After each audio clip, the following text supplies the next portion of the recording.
and we're here with Conor Ryan. Conor, what is up? Evan, what's going on? It's going well. The weather's nice again. You're home. You're home now. You're back from Washington. How's it feel to be back in New England in the summer? It's good. Got the green screen is not working very well, but I have my Dunkin' Donuts right here, so I'm officially back on the East Coast. Good to be back. As you said, I lucked out in that it seems like the weather is making a turn for the better since I've gotten here. So no complaints. It was good to get up to Washington, though. It's as much as people I think that Washington's raining all the time. When I was there, it was sunny every day and a high of like 75, which is lovely, in That my is humble peak. opinion. So Yes, that is peak weather right there. I actually was on the other side of the country from you this past weekend, like the exact other side of the country. I was in Maine. I was very in nice. beautiful York Beach, which actually Saturday was the nicest beach day I think I've had like in forever. Like I can't remember a better beach day than Saturday. Beautiful weather, temperature was perfect, no clouds, just awesome, so much fun. But the pictures you put on Instagram from Washington look sick. Like No, some of that I stuff looked mean, crazy. those are actually throwback pictures, though. Those were actually the Quincy quarries. Oh, that's right. Forgot People about got that. kind of the wires crossed there a little bit, but still watching it in and of itself is very nice too. I'm sure if I was out and about in the wilderness, I'd get good pictures. But those are the Quincy quarries. Yeah, you stayed inside most of the time. Yeah, There's no most of the going time, outside. You reminisced with those old pictures of the Quincy quarries and yes, put of them out course, on Thursday because who doesn't remember Throwback Thursday? of course. Um, anyways, a lot of Bruins stuff has happened. Of course, we were both away for obviously you had all the coverage going, and I was only away for like 2 days. But the draft happened. The NHL entry draft took place on Friday night. We won't get super in depth on rounds 2 through 7 just because it's Hmm. hard to project those guys. We don't know a ton about them. Obviously, good to see them draft 2 centermen. They drafted a goalie. Good to see them adding some defensemen. We'll see how those picks pan out. Brett Harrison posted a picture on Twitter of him in a Bruins jersey from when he was younger. So kind of like the Tavares thing with the Maple Exactly, Leafs the pajamas. exact same thing. Same thing. But Fabian Lysel's an interesting case because for the first time in a long time, the Bruins drafted the best player available at their pick, at the 21st pick. They drafted speed and skill. They said, we don't care, or not just we don't care, but they didn't seem to care as much about maybe that rumors about his character issues Hmm. with the SHL. Hmm. Jeez. Not used to Too any many other leagues. HLs. Yeah, way too many Too, leagues. Let's make one league. Um, but speed and skill, and that's what this prospect pool really needed right now. Yeah, exactly. It's one thing that I think if you're a Bruins fan, you have to be encouraged by the fact they took the best player available. They didn't go off the board, or they didn't get a guy that has Logan tools. But Malou. I mean, Jesus Christ, yeah, good job, Montreal. Just as But they were becoming, just as people were starting to come around in the Canadians and find them likable and palatable, like they they can't do help that, and then it's themselves gone. by It's doing a gone. scumbag move like that. But for the Bruins, in terms of who they picked, it's one thing that I think it's encouraging they didn't get a guy that was either off the board or a guy that maybe has skill or has a tool set that they like, but was further down the list. Like let's say they got like Tyler Boucher, which like would have made plenty of sense. He ended up going 10 overall, but I think he was projected like in the 50s. But he's a guy that fits the mold, right? If they got him at 21 or 21 overall, then you'd be like, okay, like it's the most Bruins pick of all time, kind of reaching a little bit. You don't really know whether that's good value there. You get a guy like Lysell, who people thought was going to be gone in the teens. That's already good in terms of adding a guy that's probably above where you slotted him in that spot. And then two, as you said, it's his style of play. He's just all skill. In a draft where a lot of the knock on these prospects is skating. He's probably the best, if not one of the best skaters out there in his draft class. And of course, he struggled a little bit when making that jump up to the SHL, which granted he's playing against 28, 29, 30. He's playing against grown ass dudes. So there's going to be that adjustment period for all teenagers that are in a spot like that. But when you see him up against his own, U18, U20 group, you see the skill come out. And if he's able to continue to work on that and, adjust to the, tougher competition, the bigger bodies, when he makes it over to North America, he has to adjust to the smaller rink and all those things. you've got a guy that at the very least, I don't even want to put him as a boom or bust prospect, but as a guy that has plenty of skill, that has legitimate top six, at least middle six potential to be a scoring winger, which when you look at kind of who else they've drafted, especially at forwards, it's a lot of guys that maybe have easy floors to chat, but their ceiling is pretty limited, right? You've got a lot of bottom six, maybe a middle six guy if it all pans out. But with Lysell, you have a guy that I think Bruins fans should be excited about, which you haven't had in a long time in terms of just charting out the ceiling of these guys.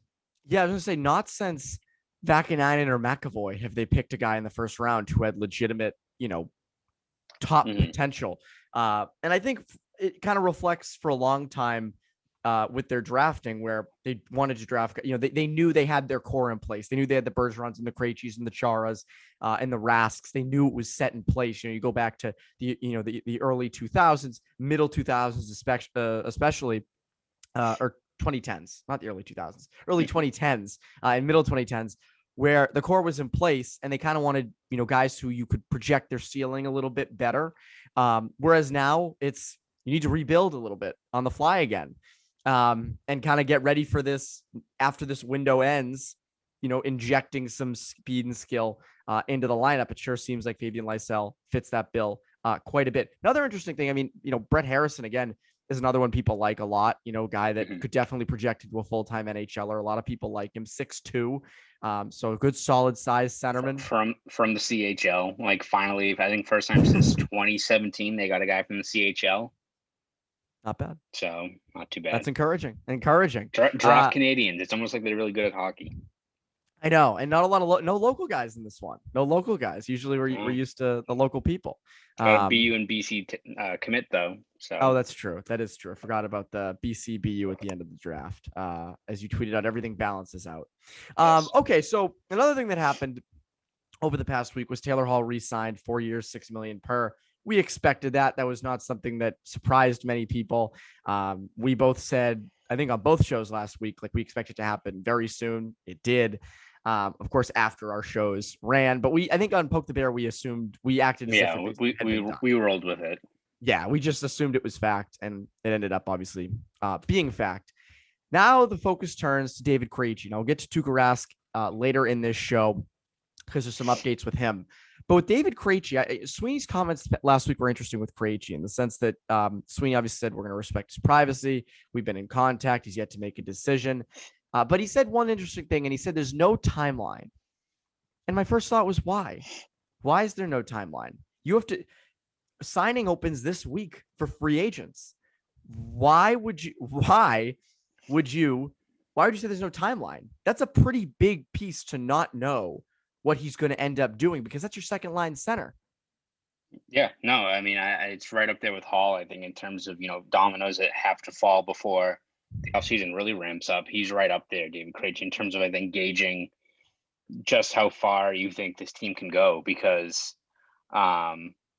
you look at just the other options that the Bruins would turn to if they don't have Krejci. It gets pretty dour pretty quick, right? I mean, you've got those rumors about them trading for Christian Dvorak from Arizona, who is an okay player, but I don't think he's necessarily a 2C. Maybe they think he can develop into one. If you put him with Hall, who knows, because he had good numbers with him in Arizona, but still not the best option.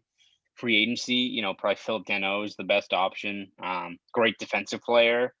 I don't know if you're going to get the most, the potential offense out of that group that you would get with Krejci when you've got Hall with him. And again, also, I think he's going to cost a lot of money, Danault. Are you looking at like a Paul Stastny, who's like an older vet?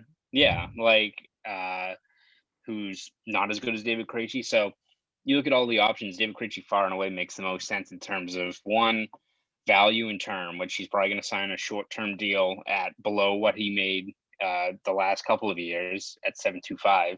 And I still think you put him with Hall, and whether it be Craig Smith or another player, he could still put up like a 70-point season if he's with these guys, if they play at the level they played last year at the end of the regular season. So he's far and away the best option. It's about just waiting to find out what he wants to do, because I think when you map out the backup plans Bruins have, David Krejci makes far and away the most sense, but they need to find out about him, what his plans are soon, because You can't go into this offseason, I think, and be like, all right, we're gonna, I don't know, target, Coleman and McCabe and Suter and all these guys, but then you have this huge vacancy at 2C. If you don't know that and don't know whether you have to divert some of this cap towards a guy like Danault or another center, then it gets dicey, right? So you hope that going into Wednesday at noon when free agency opens, they either have a deal signed or they're just waiting to cross the T's and dot the I's, because he's right up there, I think, with Hall in terms of, you still have a good team, but in terms of charting just how far you can go, you need, I think, David Krejci in the fold, barring some crazy trade. If they traded for like Sam Reinhart, who can play center, then, we'd know that they'd be moving on. But unless you're getting Eichel, which you're not getting Eichel this year, then I don't know what exactly the go-to move is if Krejci doesn't want to come back. Yeah, I don't see there being a deal imminent at the moment. I think this is going to take some time. Some people are comparing it to Chara. I think this is way more urgent than Chara. Chara was also way older. Like, I think there are other teams who would definitely go for Krejci. I know he says he doesn't want to go anywhere else. If someone comes in there with a lot of money, maybe that does it. Maybe the check becomes even more, he's leaning towards there.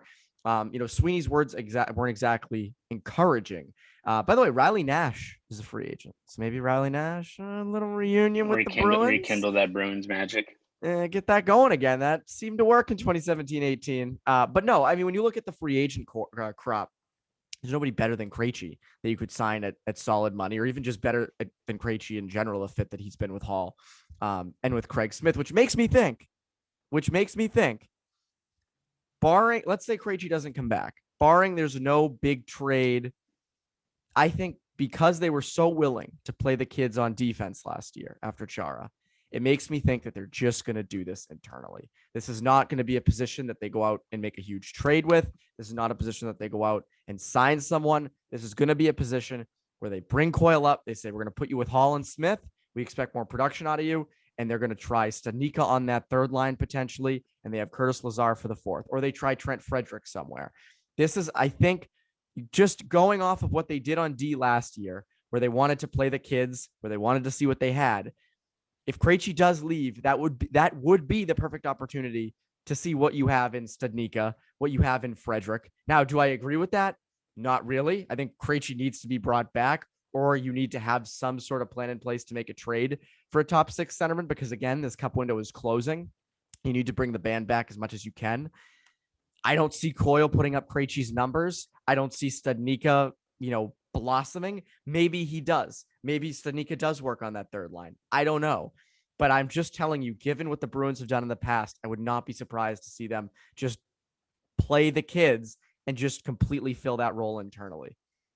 Yeah, which I guess is maybe the best option beyond, signing Danault, but still in terms of meshing with this win now window, then it's kind of definitely a tough pill, I think, to swallow, just because it's so much uncertainty. You don't really know what you're getting out of that third line with Stanika, who by all accounts, I think Mark Divers said he was added about 10 pounds of muscles, which is encouraging, but still you don't know, you can't go into the year, I think, expecting him to be a 40-point guy, right? And that's a key role that he's going to be thrown into. It's not like it's in this window you're in, you rolled in, see what you have in them. You've got a guy that also on that third line role, let's say Jake DeBrusk is back, you need a center that's going to drive play and get him going in this year. You don't know who's going to be on the right side, whether it's Kasha or if it's a guy they sign in free agency. Like, you're not signing, I think, a guy Richie. like, yeah, I mean, if you even look at like free agency, like let's say they sign Blake Coleman, you're not signing Blake Coleman to help drive your third line with Jack Stanika in the middle, right? Like at least that's what you hope doesn't happen. And I'm sure Blake Coleman would be happy if his third line center is Jack Stanika. So it's definitely a tough situation where there's so many moving parts involved, and all of them really can't get started until you have a definitive answer for what Dave Krejci is going to do. So from Bruins' perspective, I'm sure they'd love to have him back for another year or two. It fits right in with the window that they've kind of carved out for themselves. So if he doesn't come back, I'm not saying the season is lost by any means, but it's definitely, you're going to have to take a longer look at this team and how they're built in terms of being prime contenders, because David Krejci plays a key role in that, especially outside of that top line. And this isn't to say Stanika is going to be crap or never going to turn into anything. But again, just going off of what we've seen. I mean, going into last season, we talked about, him slotting in the top 6 and blossoming and all these things. So I think it's just being skeptical about it. And again, every player comes into training camp feeling the best they've ever felt, in the best shape they've ever been. And you remember the Backus stuff?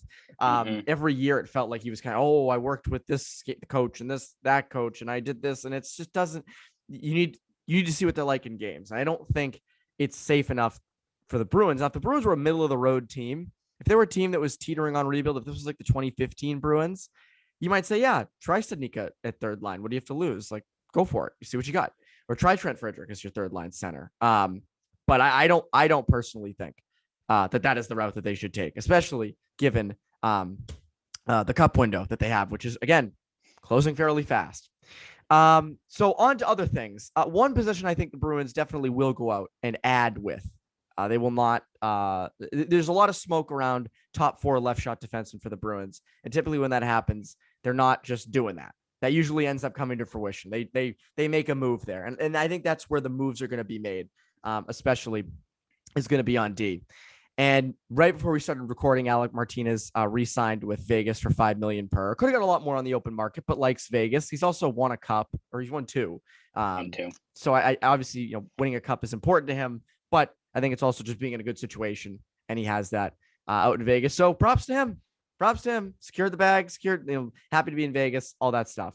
But that's another top 4 left shot defenseman off the board for the Bruins. So now what do you have? You have Ryan Suter, who now is going to be bid on probably quite a bit.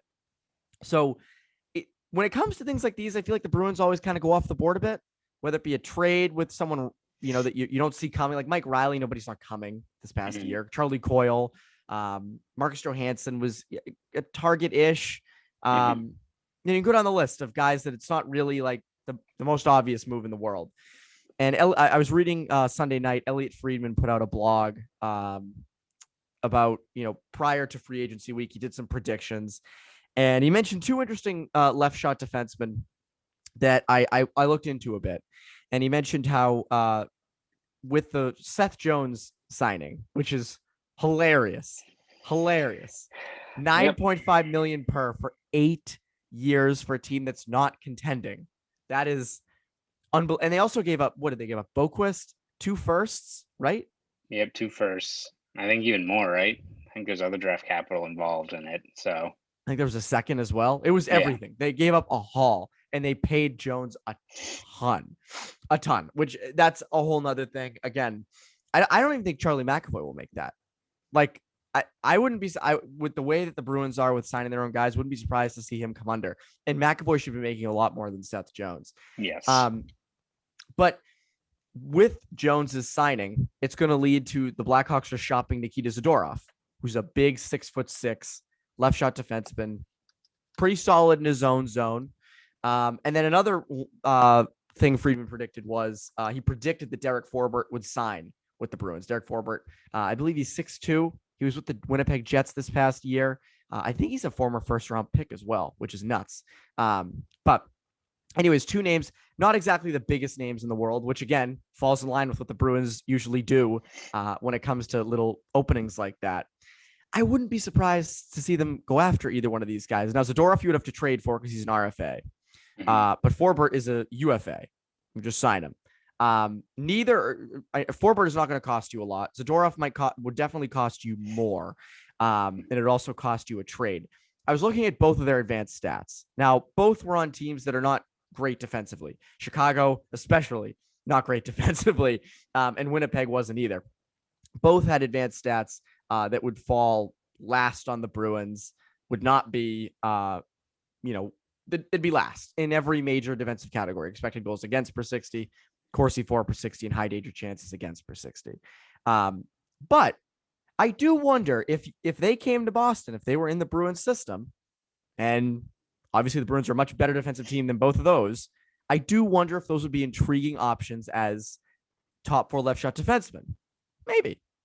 Yeah, I think it's especially kind of depends on what you sign them for, because I think you said this before that I think the left side needs at least 2 guys added to the mix. Like, I think you need it's going to change quite a bit if you lose out on Suter, which seems like there's a lot of teams involved, that it could get pretty dour that you're signing maybe a couple of second pair, third pairing guys into a role kind of above what they're expected. Like I think Zadorov and guys like that, it's a situation where they're probably better suited as like just physical third pairing guys, but they're probably going to get either signed for or brought into a role where they're higher up than that, which makes it a little bit tougher because Zadorov, it's easy to see why people like him, right? I mean, he's a gigantic human being, lays out guys. It's a situation like that where he'd be great if he's just kind of that. He's like a Russian Adam McQuaid, where it's just he's like in that third pairing role. But you look at what his contract was. I think he made 3.2 million last year, so he's probably due for around the same, if not more, going forward. Which for a third pairing guy can get pretty dicey. Derek Forbort, it's another situation where you see how much he gets paid. Again, if it's a third pairing role or something like that, I think there's a lot of intrigue because checks off the boxes of what you're looking to add to the mix, right? Of bigger player, can kill penalties, good in their own zone. Even if their offensive ceiling's a little bit limited, don't forget you've got McAvoy and Grizzly and other playmakers. If you get Ryan Suter, you got another legitimate offensive player up there. So I think those guys fit into the mix in terms of in terms of free agent targets, right? There's I think you need to get a 1A and a 1B more or less in free agency in terms of defensemen. So I think 1A at this point now is more or less just Suter, which is going to be dangerous considering there's a good chance you just come up short to get him. But after that, whether it's Zadorov or Forbort or like McCabe, who I think could be a very, very good, second, third pairing guy, I think you need to get one of those players into the mix as well. So any of those guys fit the bill. I think Forbort's probably, been overlooked a little bit in terms of what he brings. Again, it's not flashy, but I think, you look at his last couple of years, especially in terms of competition, he was handed a whole bunch of, D-zone stats, a lot of top six matchups, and more or less held his own, which I think is something you can see as just being a good value find for what he brings to this team. Kind of like how on the right side, Hakanpää is the same way, where it's a guy who's big, physical, had tough assignments, but defensively mapped out very well considering what his matchups were. So I wouldn't be, opposed to, signing a guy like Forbort. It just depends on, I think, what the cap's going to be. If you sign him to a 3.5, 4 million a year, then you're like, oh, okay. Oh, no. Yeah, exactly. Yeah. Then it's like, all right, well, I'm not sure what exactly role you're expecting him to play in, but if you walk away out of this free agency without barring any trades, because I don't think Ekholm's getting moved now, but especially after the draft. But if you walk out of free agency with a Suter or a McCabe or one of these guys, then you're in a much better spot than you were just a few weeks ago in terms of just the makeup of this decor. Because I think you can look at the different personnel and there's guys that are worth spending money for and others that aren't. But in terms of just what profile of player you're looking for, you need bigger physical guys, and quite a few of these guys fit that mold of what you need to add to this defense. See, I look at the Mike Riley stuff and you hear Sweeney and they're talking, and Sweeney also mentioned that Riley could probably get a lot more on the open market. And I think that is the case. To me, I look at it and I just think, and we've said this multiple times, you have Grzelcyk, you have the smaller left shot mobile defenseman. You have a Sean coming up as well down the pipeline. I don't know if you need Riley as well. If you can come out of this offseason, obviously, I think the ideal thing on the left side to come out of this offseason would be Suter, Grzelcyk, and McCabe, or Suter, Grzelcyk, and Forbort at a good price. But let's say they can't get Suter. Let's say Suter is taken by the Islanders. Lou Lamoriello sweeps in and gets Suter and Parise, and he gets their version of Palmieri and Zajac from last year. Then what do? Well, you have Grzelcyk. Do you re-sign Riley? I say no. I say you try to get a Forbort and maybe a McCabe and try to make that left side work, and you see who fits best where, because then Forbort and McCabe can play those tough minutes. Maybe Zadorov. Hey, Bruins fans would die to have Zadorov. They'd have another Z. He's big. He hits. I mean, you'd see Paulie in the back of the balcony foaming at the mouth over having Zadorov. There would be a lot of good bootleg shirts being sold on Causeway if you had Zadorov. Oh yes. And I do. It'd be the Ivan Drago, like I must break you. It would be that, but it'd be Nikita Zadorow's face on it. Some people would be like, "Who's this guy?" And they'd be like, "Oh, he's Nikita Zadorov. He's 6'6". He's a huge, he's a humongous Russian man who just crushes everyone. That's he's all a you big need to boy know. on the back end." And they're like, "I'm sold. I don't even have to know what he looks like, what his number is. I'm watching that dude." I do wonder that the Zadorov thing, obviously, because he's an RFA, you would have to trade something for him. I wonder if that's a deal in which DeBrusk would go the other way in. I thought about that, and I said, obviously, I always think DeBrusk can get more, but then the NHL always surprises me with their deals. Like, I feel like we always get blindsided. Guys go for way less or they go for way more. I wouldn't be surprised to see that happen.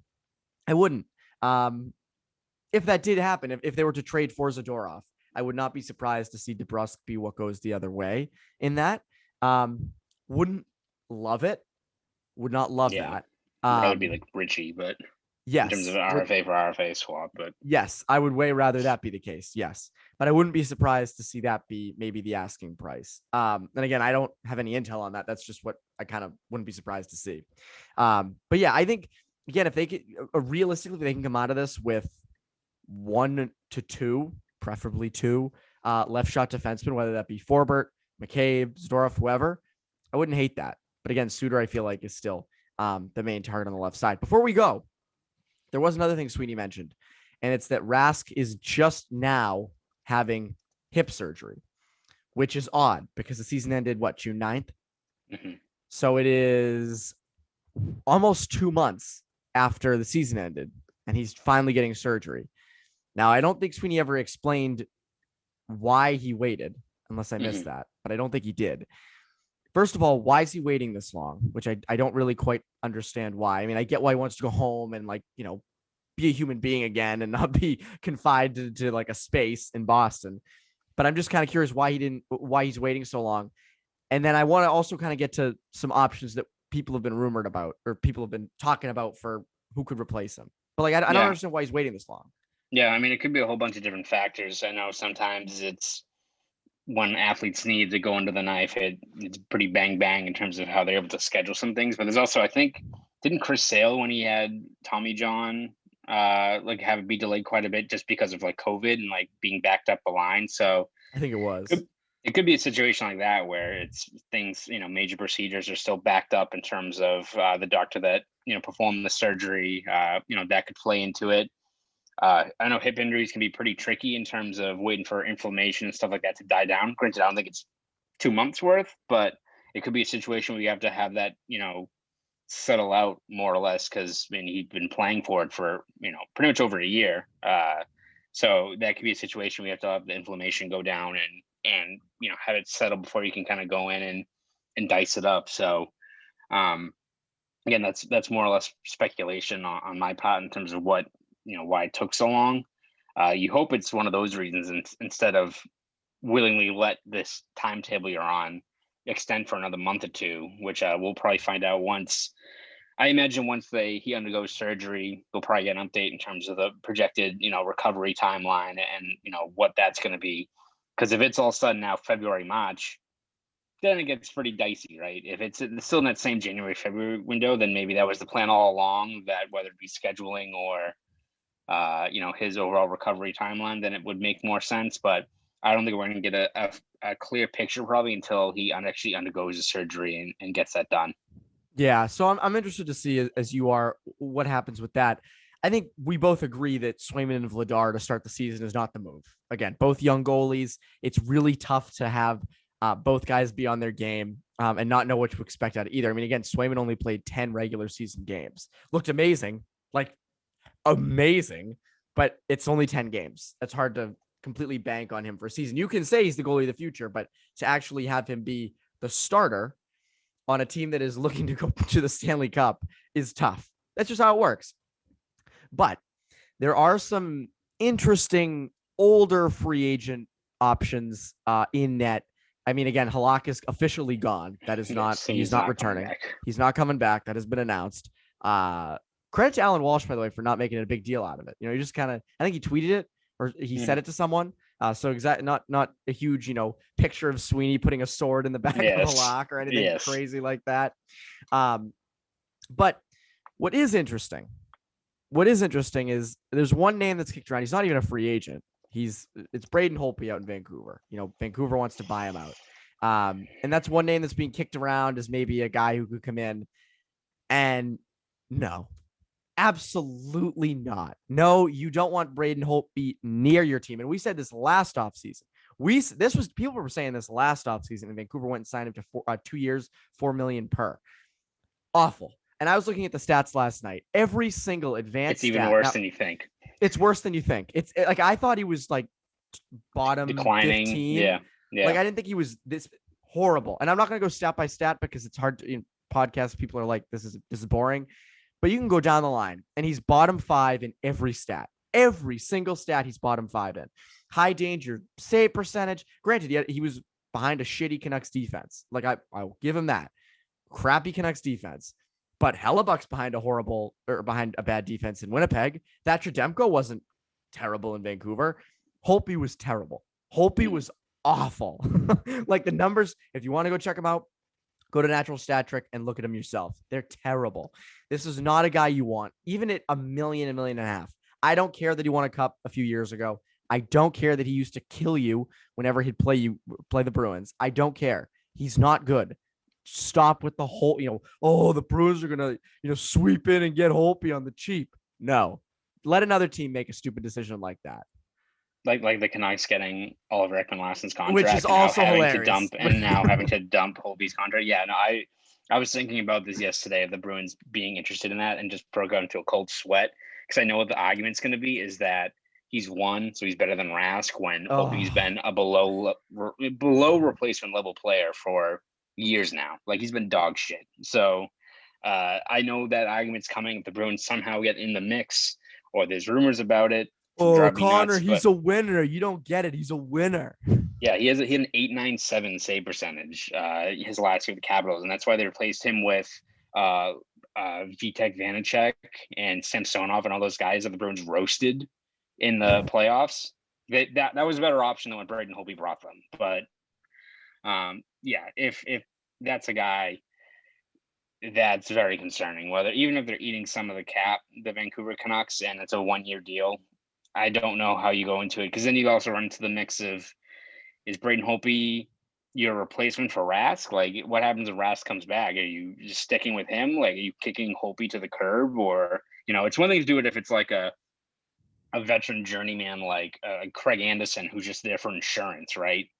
But if it's Braden Holtby and you got Rask joining in, and again, you have to sign Rask if you want him back. Again, we talk about this all the time. It's a bunch of moving parts, but I don't know how Holtby, an established starter who, granted, is not good, but he's still an established guy, fits kind of what you're looking at if you're looking for just a stopgap before Rask comes back. You mentioned, and this just made me break into a cold sweat. You mentioned the whole argument of, Holtby being a winner and winning a cup and Rask not. And that there's a large portion of the city, of the fan base, that's going to say that is going to make that argument. And it's like, take 5 minutes, just 5 minutes, and look at the stats. Just please. I know some of you out there, I get it. I totally get it. You're not like us. You're not nose deep in stats and stuff. And that's fine. Just before you tweet about it, please look at the stats. That's all I ask. That's all I ask because the stats are horrible. And again, it surprised me last night when I was looking at them. Interesting people. I mean, Curtis McElhaney, not great, but maybe, for a few months for like $900,000, maybe that's something. I mean, I'm not too big on it. Craig Anderson's another you mentioned. So there's options out there in the free agent market. I don't think this is like center. Like, again, you're not looking for a starting goalie for forever. You're looking for, just a guy who can step in, who you know what you're going to get out of. And I think they need that definitely badly. And I'm interested to see what they do because when signing opens, I would not be surprised to see them kind of do something with a guy in net. Because again, you can't play the kids in net. You can't go into the season with Swayman. You can dick around with it on defense. You can even do it at center, but in net, that's not exactly a winning plan going into next season. That is today's episode. Before we leave, Connor, is there anything that you would like to plug? Yeah, we're going to be obviously looking at once things ramp up on Wednesday, we'll be breaking down all the Bruins free agency targets, who they get. Hopefully they have signed a few guys by Wednesday or Thursday when we record our next episode of Poke the Bear, so we can break that down. But we'll have all the reaction, breakdowns, all that good stuff over at BSJ as the news drops. So follow us and subscribe over at BostonSportsJournal.com. Follow me on Twitter. You can do that at ConnorRyan_93. Go do all that for CLNS Media. I'm Evan Marinofsky. You Bruins Beat listeners, have a great rest of your week.